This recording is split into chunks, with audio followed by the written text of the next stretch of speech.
Hola a todos, bienvenidos de nuevo a Saliendo del Hipercubo. Esta es la parte número 6 de esta serie de vídeos que estoy haciendo sobre este año tan aparentemente esencial que es el 2018. Y bueno, después de habernos dedicado a analizar el 6 y el 7, ya vamos a centrarnos en el que es para mí el número más esencial del sistema, que es el número 8, que al final redunda en el centro, en la esencia, en la base de todo esta matriz y esta supuesta realidad que nos controla, ¿vale? Entonces voy a dar muchísima información y entonces si no vais a estar muy atentos, si estáis un poquito vagos y no vais a tener muchas ganas de estar muy predispuestos, dejarlo para otro momento, porque realmente aquí voy a dar muchos datos y realmente no sé cuán largo va a quedar. Voy a intentar hacerlo aproximadamente como siempre de 1 hora, pero bueno, vamos a ir a ello, ¿vale?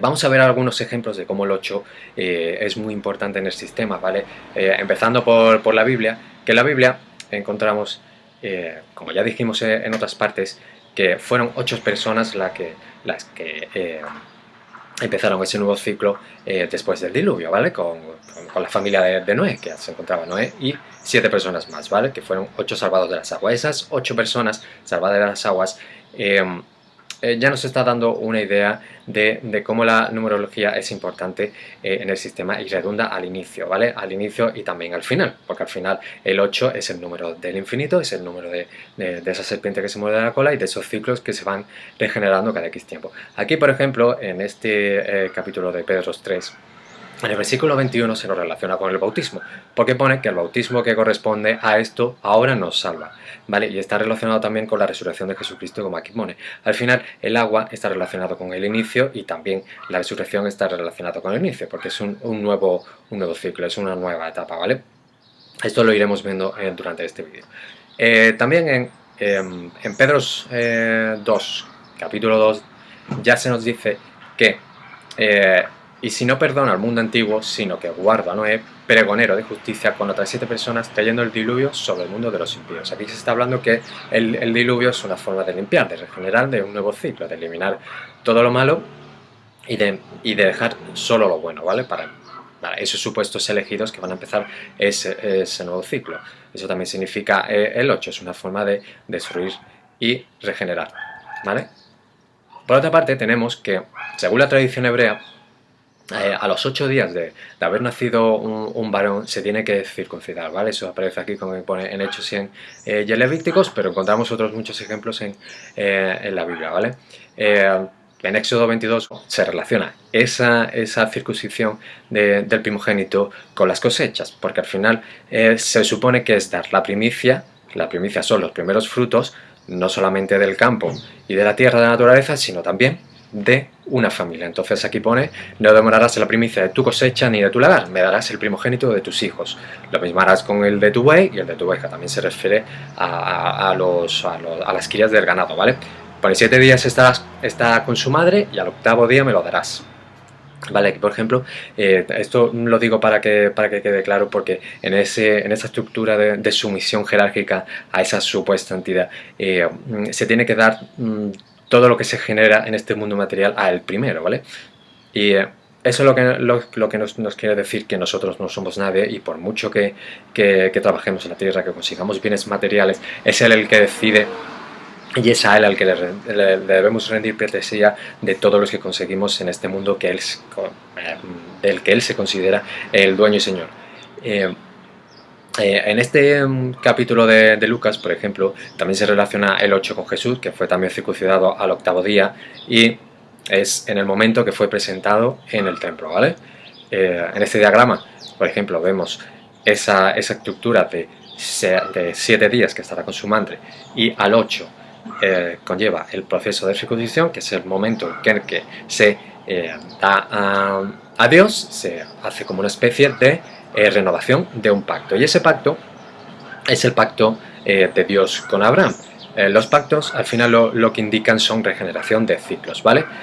Como pone aquí, por tu parte, tú y tus descendientes tendrán que cumplir con el siguiente compromiso: todos los varones deberán ser circuncidados. La circuncisión será la señal de que ustedes y yo hemos hecho un pacto. De ahora en adelante, todos los niños que nazcan entre ustedes tendrán que ser circuncidados a los 8 días de nacido. Este compromiso vale para los que nazcan en la casa de ustedes para los esclavos que ustedes compren por dinero y para los extranjeros, aunque no sean descendientes directos de ustedes. Aquí lo que está diciendo es eso mismo, que en ese pacto, en esa alianza, al final lo que se está indicando es una obediencia, y en esa obediencia se tiene que dar a esos primogénitos y a esos primeros frutos, ¿vale? Por último, también tenemos en Juan 10 una referencia al 8, pero como veremos es una referencia al 8 de forma velada. Eso ya lo hablaremos ahora cuando hablemos de la letra Yet. Y aquí pone que yo soy la puerta, el que por mí entrare será salvo, y entrará y saldrá y hallará pastos. También se relaciona con esas cosechas, ¿vale? Todo está relacionado con los ciclos de las cosechas, con los bienes que se dan y se cultivan en la tierra, y al final lo que redunda es esa entidad de las cosechas y del tiempo y la materia, que es Saturno, ¿vale? Y bueno, hay otros ejemplos que vamos a ir viendo aquí sobre el 8.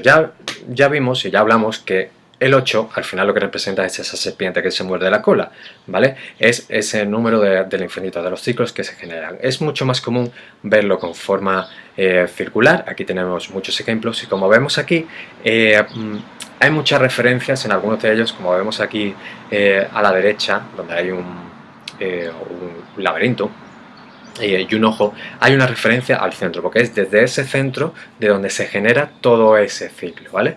Eso también lo veremos en este vídeo. Si os acordáis también, en la famosa película de la historia interminable, que todos los niños de los 80 la hemos admirado y ha alimentado nuestra imaginación muchísimo, se nos aparecía un símbolo de la serpiente que se muerde la cola, pero formado por dos, ¿vale? Y que se llamaba el Aurin. En la película sí tenía esta forma, pero en el libro sí aparecía en su forma original con dos serpientes formando un círculo. Y es que al final la historia interminable, y eso fue totalmente eliminado en la película, no sé si intencionadamente, pero era una parte muy importante en esa primera parte de la historia, en el que se hablaba de los ciclos y de cómo no tomar conciencia y de no aventurarse a cambiar conlleva que el ciclo se repita eternamente. Fantasía era un lugar en el que, como pone aquí, en el que abre los ojos de la gente, que hace que vean el mundo de la imaginación, que fomenten su lado derecho y al final encuentren la magia de la fantasía, de la imaginación, que es lo que realmente hace que vuelvan al mundo, una vez leen libros como este, como La historia interminable, hace que vuelvan al mundo cambiados y lo vean de otros ojos y sean capaces de cambiar su realidad, ¿vale? Por eso pone aquí, por eso venían de buena gana a fantasía, y cuanto más rico y floreciente se hacía nuestro mundo de esta forma, tanto menos mentiras había en el suyo, y tanto más perfecto era también. Y en esas partes que utilizaron para la película, eludieron un momento en el que la emperatriz infantil, una vez se encuentra con Atreyu, que era el que había seguido toda la aventura junto con Bastian, el niño que estaba leyendo el libro de la historia interminable, pues la emperatriz infantil, para poder convencer a ese niño humano que se encuentra leyendo la historia y que tiene que salvar al mundo de fantasía, para convencerlo tiene que dirigirse hacia el centro de fantasía, que es la montaña errante, donde se encuentra un viejo. Y como ya hablamos en el vídeo pasado, creo yo, en el anterior, estuvimos hablando de ese Urizen de William Blake, que era un viejo decrépito que no veía, que era el que estaba realizando la creación de la materia de todo este mundo. Y aquí se hace una referencia a eso mismo, ¿vale? Porque decía que el rostro del hombre parecía la corteza de un árbol viejísimo, por lo lleno que estaba de surcos. Tenía la barba larga y blanca y sus ojos estaban tan hundidos en cuevas oscuras que no se podía ver. Llevaba una cogulla azul de monje con capucha y tenía en la mano una pluma con la que escribía en el libro. Ese es el libro de la historia interminable, ¿vale? Y entonces lo que pasa en ese momento, que hay una conversación entre ellos en el que la emperatriz tiene que intentar convencer al viejo errante para que le ayude a convencer a Bastian, ¿vale? Entonces él dice, tú y yo no podemos hacerlo ya, pero hay alguien que puede. Crear un nuevo comienzo, escribe el viejo. Solo puede hacerlo una criatura humana. Sí, contestó ella, una criatura humana. Y el viejo empieza a escribir y dice, si la historia interminable se contase a sí misma, solo sería una sofisma. Este mundo admirable. Y la emperatriz respondió, pero si el héroe llega a nosotros, se entrega, brotará una nueva vida. De él depende su venida. Eres realmente terrible, dijo, escribió el viejo. Eso significa el final sin final. Estaremos en el círculo del entero retorno, y de él no se puede escapar. Nosotros no, respondió ella, y su voz no era ya suave sino dura y clara como un diamante, pero tampoco él, a menos que nos salva a todos. ¿Realmente quieres dejarlo en manos de una criatura humana? Sí quiero. Entonces, en ese momento lo que está diciendo es que si realmente no hay un cambio de dirección por una toma de conciencia, el ciclo de la historia interminable, de la historia de fantasía, se repite en un eterno retorno, ¿vale? Entonces, en ese momento se ve como el viejo empieza a leer la historia interminable una tras otra. Entonces empieza a contar la historia desde el principio hasta el final y volviendo otra vez al principio sin ningún tipo de cambio. Porque no hay un cambio por la intervención de ese héroe humano que tiene que hacer que todo cambie. Entonces es un momento en que se inicia fantasía y se finaliza por culpa de esa nada, esa especie de tormenta oscura que todo lo barre y no deja nada porque precisamente los humanos han dejado de creer. Y entonces, como pone aquí, todo comienza otra vez desde el principio, inalterable, y otra vez terminó todo en el encuentro de la emperatriz infantil con el viejo de la montaña errante, que una vez más comenzó a escribir y a contar la historia interminable. Es ciclos eternos. Como pone aquí, siguió durante toda la eternidad porque era totalmente imposible que algo cambiara en el desarrollo de los acontecimientos. Solo el Bastian podía intervenir. Y tenía que hacerlo si no quería permanecer encerrado también en aquel círculo, porque Bastian también, si seguía leyendo la historia interminable, iba a seguir estando en el círculo, actuando de forma pasiva, no iba a conseguir salir del círculo. Él tenía que actuar de forma directa para poder realmente cambiar las cosas, realmente a llegar a encontrar la valentía dentro de su corazón para poder actuar. Entonces ya llegó un momento que realmente se da cuenta que es el círculo del eterno retorno, que era el final sin fin. Se dio cuenta de lo que suponía y realmente la cárcel que suponía realmente mantenerse constantemente contando la historia interminable de esa manera. Entonces, un momento, cuando Bastian toma conciencia, cuando dice el nombre de la emperatriz infantil, que es hijo de la luna está relacionado con el inconsciente, con la imaginación, con la fantasía, con la creación, ¿vale? Y por eso realmente pone aquí como hija de la luna. Aparte tendrá otras connotaciones simbólicas y ocultas, pero bueno. Aquí, por ejemplo, aquí estamos viendo como Michael Ende se nos está dando una clave bastante clara de cómo se conforma nuestro mundo y el universo, la materia del tiempo en el que está basado en ciclos, ¿vale? El 8, por ejemplo, es algo que podemos verlo también en el I Ching, ¿vale? También aparece, por ejemplo, el octuple sendero del hinduismo. También aparece en la rueda del Dharma, que es la rueda del conocimiento hindú y de las enseñanzas hindúes, ¿vale? Que también está relacionado con la rueda del karma, de esa repetición de ciclos, en el que también interviene la reencarnación. Y esa estructura de 8 partes, de flores y de mandalas de 8 partes, es muy frecuente encontrarlo en el hinduismo. Aquí lo encontramos también incluido dentro de un cubo. Como veremos aquí, el 8 y los cubos, y también con el círculo, está muy relacionado todo. Cuando aparece en esta estructura, al final lo que está hablando es de un centro desde el que todo se origina y que es realmente la base de la creación en este punto, ¿vale? También encontramos, por ejemplo, aquí como forma de flor en Estrellantra, y también relacionado con el mismo hexagrama, y en el que aparece esa estrella poligonal de 8 partes, ¿vale? De 8 puntas. El 8 también lo encontramos en la rueda, en la carta de la rueda de la fortuna, que es muy conocida, ¿vale? Al final está hablando de esos ciclos, como vemos aquí, todo sube y todo baja y todo vuelve a empezar, ¿vale?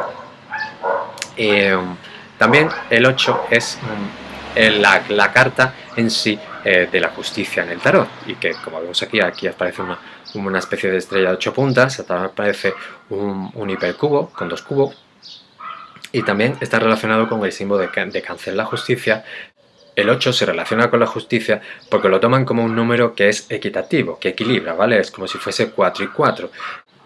También podemos encontrar el 8 en la Rosa de los Vientos, también en el caballo de Odín, que tiene 8 patas, y precisamente en esa mitología escandinava y nórdica encontramos que hay hay un supuesto fin de ciclo que se llama Ragnarok, en el que aparece una serpiente, la serpiente de las aguas del abismo, que se llama Jormungandr, que se enfrenta a Thor y que parece ser que se mueve sobre sí misma, creando ciclos y echando veneno sobre la Tierra. En ese proceso de fin de ciclo, todo es destruido y al final lo que queda son dos seres humanos que van a empezar el nuevo mundo junto con una serie de pocos dioses, ¿vale? Es curioso además que ese Ragnarok era el tema central de una película de Marvel que fue estrenada a finales de año, que se llama Thor Ragnarok, ¿vale? Esto puede ser casual o no, pero bueno, teniendo en cuenta que estamos desde finales de 2017 y entrando ya desde 2018 en un punto de inflexión del ciclo, según creo yo y según creemos muchos, pues esto no tiene nada de casual, ¿vale? El 8 también lo podemos encontrar en la tradición hebrea, en el famoso candelabro de Hanukkah, un candelabro de 9 brazos, en el que hay un brazo central y 8 brazos repartidos en ambos lados, en 4 y 4, y ese candelabro forma parte de la fiesta Hanukkah. Hanukkah es una fiesta que se celebra sobre noviembre y diciembre y que en ese ciclo de fiestas judías lo que se está celebrando es la independencia judía de los griegos selúcidas, ¿vale? Durante ese tiempo parece ser que ese candelabro judío se mantuvo encendido durante 8 días con muy poca cantidad de aceite. Entonces ese supuesto milagro pues es celebrado cada año de forma que se va encendiendo una vela cada día en esos 8 días de celebración de la Hanukkah a partir de la vela central que va encendiendo las otras, ¿vale? El 8, como veremos ahora, está muy relacionado en la tradición hebrea cuando veamos los ciclos de fiestas judías con ese momento de inicio del ciclo. Entonces, el inicio del ciclo, según esos ciclos, ocurriría en las fiestas de inicio de año en Tishrei, en septiembre-octubre, y en Hanukkah, que es la siguiente fiesta más importante en ese ciclo, sería como una especie de celebración de ese nuevo ciclo, con esta celebración del encendido de las 8 velas, ¿vale? También encontramos el número 8 en las notas musicales, ¿vale? Entonces, teniendo en cuenta que al final la música nos está hablando de energía, de vibración, de frecuencias, es curioso precisamente que sean 8 las notas musicales que intervienen principalmente en la creación de música. Por otro lado, si ya nos metemos en analizar ilustraciones alquímicas, vemos como en esa estructura jerárquica de la Tierra y de los planetas y del cielo en sí, vemos como el 8 es la parte supuestamente celestial que se encuentra más allá del séptimo cielo, del que ya hablamos, que es Saturno. Si empezamos a contar desde la Tierra, siempre encontramos que en este caso, por ejemplo, en esta ilustración, a partir de la Luna, encontramos que hay 1, 2, 3, 4, 5, 6, 7, hasta llegar a Saturno, que es el séptimo cielo, y se encuentra una especie de cielo estrellado, y a partir de ahí es la parte más celestial, con esos ángeles y querubines y arcángeles y todas esas supuestas entidades positivas, hasta llegar a la parte final, que es esa entidad divina, que es ese creador divino. Por ejemplo, en la famosa obra de la Divina Comedia de Dante, también nos encontramos esos 7 cielos de Saturno, también encontramos ese cielo estrellado y ya encontramos a la parte divina, ¿vale? Donde supuestamente se cuenta el centro, la creación de toda esa entidad creadora. Por otro lado, si os acordáis, Saturno estaba relacionado con la esfera del árbol de la cábala, que era Binah, ¿vale? Que eso se supone que es la barrera del abismo, la última barrera antes de llegar a esa parte divina que es el Keter, la corona, ¿vale? Y precisamente ese Keter, esa corona, está relacionado con ese último chakra, ¿vale? Que supuestamente es el límite superior, donde ya empiezan las partes más etéreas y más que son más transpersonales de la energía. Y ese último chakra, como vemos aquí, tiene forma de un octógono, ¿vale?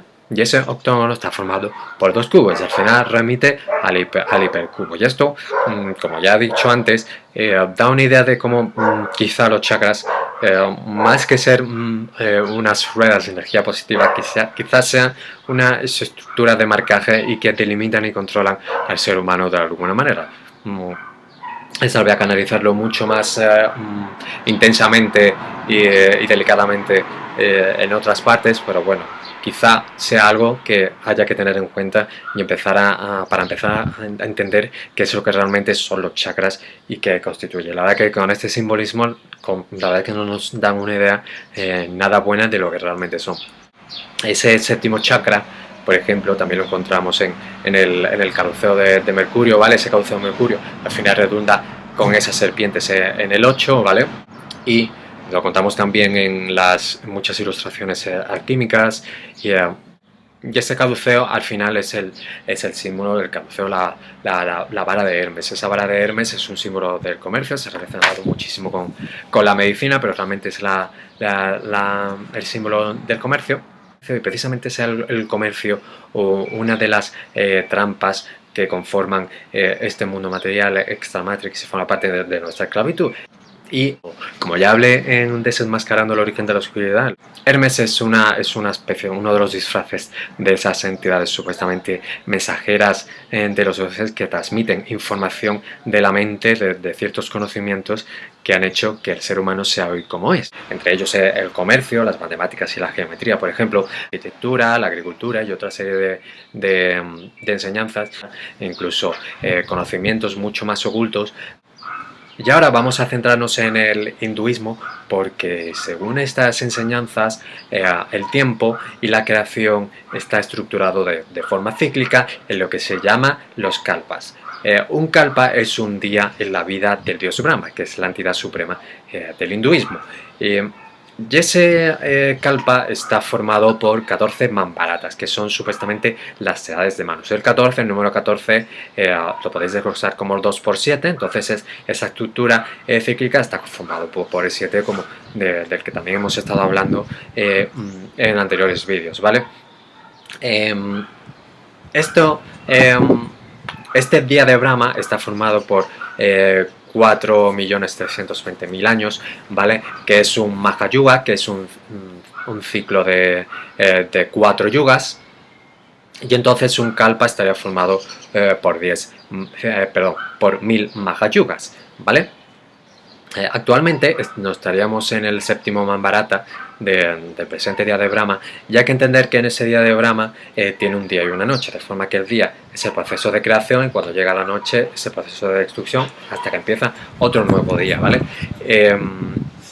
Como hemos dicho, ese kalpa está formado por 1.000 chaturyugas y esos chaturyugas están formados por 4 edades que son Satyayuga, Tretayuga y Dwapara Yuga y Kali Yuga. Nosotros ahora mismo estaríamos en el Kali Yuga y ese Kali Yuga sería como una especie de edad del hierro, una especie de edad de decrepitud y de disminución de la esencia espiritual de la humanidad, ¿vale? Y supuestamente sería en el Satya Yuga donde empezaría otra vez ese resplandor, esa edad de oro, ¿vale? Pasaríamos del hierro al oro. Actualmente nos encontraríamos o terminando el Kali Yuga o entrando ya en un periodo de transición, dependiendo de dónde busquéis, vais a ver interpretaciones diferentes, pero bueno, tal como se está dirigiendo el mundo, la verdad es que nos encontramos plenamente en un proceso de decrepitud y de disminución del entendimiento y comprensión y de la conciencia espiritual, ¿vale? No tenéis solamente una edad de hierro total. Y bueno, en esa regeneración de ciclos, cuando termina un Kali Yuga, para empezar un nuevo ciclo, viene lo que se llama la entidad llamada Kalki, de la que ya estuvimos hablando. Es una entidad que viene con su caballo blanco. Precisamente ese jinete del caballo blanco se nos aparece en el Apocalipsis, ¿vale? Como estuvimos analizando en el anterior vídeo. Y cuando tiene lugar esa destrucción del mundo al final de ese ciclo de yugas, aparece se queda, lo único que permanece es la serpiente de las aguas primordiales, ¿vale? Es como esa serpiente Corcumbander que apareció en el Ragnarok, pues aquí también aparece, y que es esa serpiente llamada Shesha, de la que ya hablamos también en el anterior vídeo, que tiene 7 cabezas, aunque puede ser representado con más cabezas, y es lo único que queda, ¿vale? Quedaros con esta serpiente porque esta serpiente también aparecerá en la explicación de cómo se ha conformado el universo según los hindúes, ¿vale? Como he dicho, la entidad primordial del hinduismo es Brahma, ¿vale? Y esa entidad se divide, como hace el mismo Dios católico, que forma una trinidad. La trinidad la puedes encontrar en muchísimas creencias y doctrinas religiosas, ¿vale? Y esa separación entre esas entidades está conformada por Brahma, que es el Dios en sí creador, Vishnu, que es el conservador, el que preserva la creación en sí, y Shiva, que es el de la destrucción y el de la transformación, ¿vale? A Shiva lo vemos representado muchísimas veces con esa serpiente Shesha detrás de sí, que está formada por 7 cabezas muchísimas veces, y como ahora veremos, es muy importante la relación que tienen Shesha y Vishnu, que es aquel que conserva el universo y es el que mantiene realmente el universo en ciclos constantemente, y por eso también aparece representado con una rueda en su mano derecha, como aquí podemos observar, ¿vale? Según la tradición hindú, Vishnu tiene varias manifestaciones terrenas o avatars, ¿vale? De todas ellas hay que tener en cuenta la primera, que se llama Matsya, que es una especie de sirena, tiene forma humana y forma de pez, y está relacionado con el diluvio hindú. De eso espero poder hablar si hago un vídeo sobre el simbolismo del caso Gabriel, ¿vale? Y otra avatar, que sería precisamente el octavo, es Krishna. Krishna es un personaje muy importante, porque además también ha sido relacionado con Jesucristo, en el que se han encontrado muchas semejanzas, porque supuestamente sería la entidad suprema o la conciencia suprema espiritual, el amor, llegar al verdadero, a la conciencia del amor verdadero universal, ¿vale? Y ese Krishna lo podemos encontrar en uno de los libros más famosos de las enseñanzas hindúes, que es Bhagavad Gita, en el que se narra las vivencias de Krishna y sus conversaciones previas a una gran batalla, ¿vale? Parece ser que precisamente en el verso 8 del capítulo 4 del Bhagavad Gita se nos dice que Krishna aparece siempre que la rectitud decae y aumenta la injusticia. Es en ese momento que él se manifiesta, ¿vale? Y es para la protección de los virtuosos, destrucción de los viciosos y el restablecimiento de la rectitud. Yo encarno de era a era, ¿vale?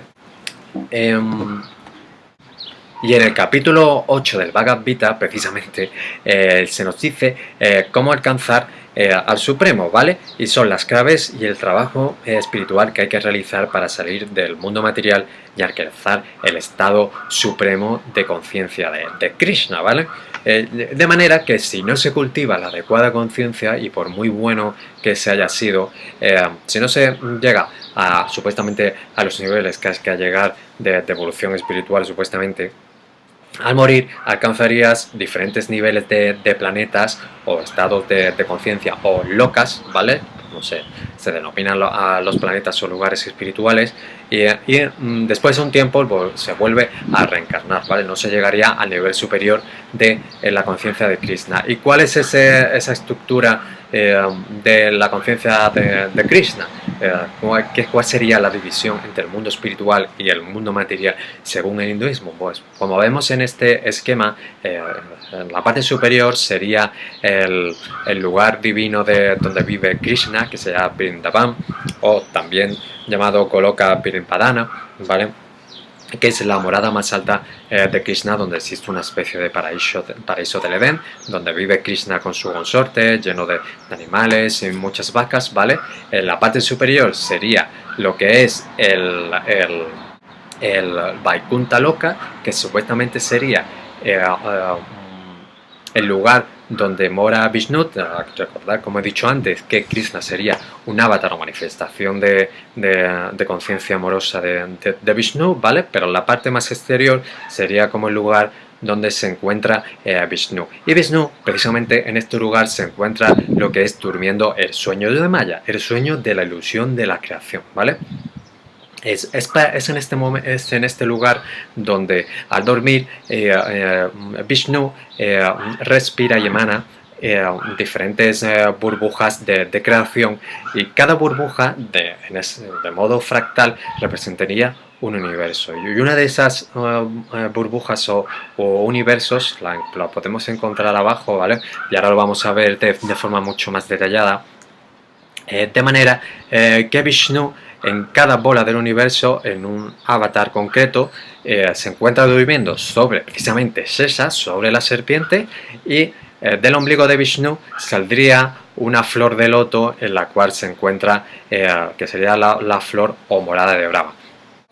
Ese sueño de Vishnu, ese sueño de Maya, es el sueño de la ignorancia espiritual, que a nivel individual, a nivel fractal en cada ser humano, se conoce como Aditya, ¿vale? Y es en esa creación donde, para que tenga lugar la creación, tiene lugar la ignorancia espiritual, ¿vale? Por eso es necesario realizar un proceso supuestamente la tradición hindú, de conocimiento de dónde nos encontramos y cuál es el proceso y el trabajo que hay que realizar, como pone en ese capítulo 8 del Bhagavad Gita, para mejorar y alcanzar la conciencia suprema de Krishna. Ese carácter de preservador de Vishnu es en verdad como si fuese un demiurgo, ¿vale? Porque es él el que nos mantiene en este nivel totalmente ignorante. Como vemos en la estructura del universo, como está conformado aquí, la Tierra se encontraría en el centro, y está muy relacionado con esa estructura y división de los cielos según las ilustraciones alquímicas, ¿vale? En el que el último de ellos sería el Satyaloka, que sería la morada de Brahma. Eso Satyaloka en realidad está muy relacionado con el planeta Saturno. Y ese último nivel o séptimo cielo sería como la barrera que nos impide continuar ascendiendo según este esquema a los niveles superiores de ese paraíso de Vishnu, del Vaikuntha Loka, y de llegar al centro, que es la morada de Krishna, de esa manifestación suprema de conciencia amorosa de Vishnu, supuestamente, ¿vale? Es curioso que en la representación de los planetas en sí, según la tradición hindú, al planeta Saturno, que se conocería como Shani, que vemos aquí, que es el primero por abajo a la izquierda, se le representa como un hombre situado en un carro llevado por un pájaro, ¿vale? Y muchas veces aparece junto con dos serpientes formando un círculo. Todo esto que he contado de la división material espiritual del universo y de la creación del universo por ese demiurgo creador que es Vishnu, es un poco sospechoso, sobre todo teniendo en cuenta también cuál es el símbolo que es usado para a Krishna, ¿vale? Que se utiliza muchas veces yantras con forma de hexagrama, con flores de ocho pétalos. También es representado muchas veces yantras con formas de triple o cuádruple, en este caso el recinto teúdrico, que al final redunda en el hipercubo. Y por ejemplo, para Kali, por ejemplo, también se representa un octógono junto con un hexagrama, y también con esas estructuras fractales, piramidales, como vemos aquí, rodado también por un cubo y por otro cubo, y al final es muy sospechoso que se utilicen estos símbolos para representar esa supuesta salida espiritual y conciencia suprema, ¿vale? Y ya para redondear todo este asunto de qué se oculta detrás de todo esto, una de las representaciones más comunes de Vaikuntha Loka, que es la morada de Vishnu, es una especie de cubo con sus cuatro lados conformados por tres puertas, ¿vale? Si os acordáis, la Nueva Jerusalén que hablé en el vídeo del Apocalipsis está formado por un cubo que tiene tres puertas en cada lado, formando 12, ¿vale? Al final esto lo que redunda es a los ciclos, al círculo, al número 12, que también está conformado, que es así como está conformado el tiempo, ¿vale? Que al final lo que redunda es en el mismo 6, que es el número del hombre, de la materia, de la creación, ¿vale? Al final todo dan la misma información, camuflándola aquí de forma espiritual, pero al final lo mismo, y no creo que seguir este tipo de creencias sea la verdadera salvación, analizando cuáles son los símbolos que se utilizan, ¿vale? Ahora vamos a centrarnos en el número 8 según el alfabeto hebreo, ¿vale? El número 8 sería la letra Yet, también conocida Chet por los anglosajones, ¿vale? Esa letra es conocida como la valla, como una pared, ¿vale? Está relacionado con el símbolo cáncer y con el arcano de la justicia, ¿vale? Según parece, es el principio de la vida, es la esencia divina, la dinámica de la vida, el correr y retornar. Él está relacionado con los ciclos, empieza y se vuelve, ¿vale? Es la fuerza vital de la vida en sí misma, ¿vale? Y también está relacionado con la resurrección, como ahora veremos cuando hablemos de Jesucristo. Ese octavo día es del que hemos estado hablando de la circuncisión de los varones hebreos, ¿vale? A los 8 días de su nacimiento, también está relacionado con la Hanukkah, como hemos hablado, ¿vale? La Yet es una letra que está construida por la letra Bab, el 6, y por la letra 7, ¿vale? Es como si fuese un puente que tiene una joroba, ¿vale? Un jatoretet. Y al final esa joroba también se llama la que sobrevuela, porque se entiende que Dios sobrevuela por todas las creaciones y realmente interaccionar con ella, porque realmente es invisible, no lo vemos. Por eso es una letra también que está relacionado con la luz espiritual y con la sabiduría. Es como si fuese un portal, es como si fuese un puente, de manera que actúa de una especie de portal que permite ascender desde la última esfera del árbol de la Cábala, que sería Malkut, la Tierra, el mundo físico, hasta ya empezar los niveles de ascensión en esa Cábala que es la esfera de Yesod, que es justo la que se encuentra encima de Malkut, ¿vale? Y como hemos dicho, la Yet actuaría como un portal, ¿vale? Entre Zayin y Bab, ¿vale? Sería entre la materia y el espíritu. Esa es la que permite que Zayin, el espíritu, descienda en Sabbat, una vez se llega el Sabbat, que sería el día 7, para empezar un nuevo ciclo de creación en el día 1, y que también sería como el día 8 de la semana. O sea, que en esos 7 días hay 6 días de creación, que sería los 6 días de Bab, de la materia del hombre, y cuando se llega al día 7, que es el día de reposo, el día del Espíritu de Dios, ¿vale? El Zayim, que es el hombre espiritual coronado, se asciende, ¿vale? Y por eso Yet actuaría como de portal entre esos dos estados, ¿vale?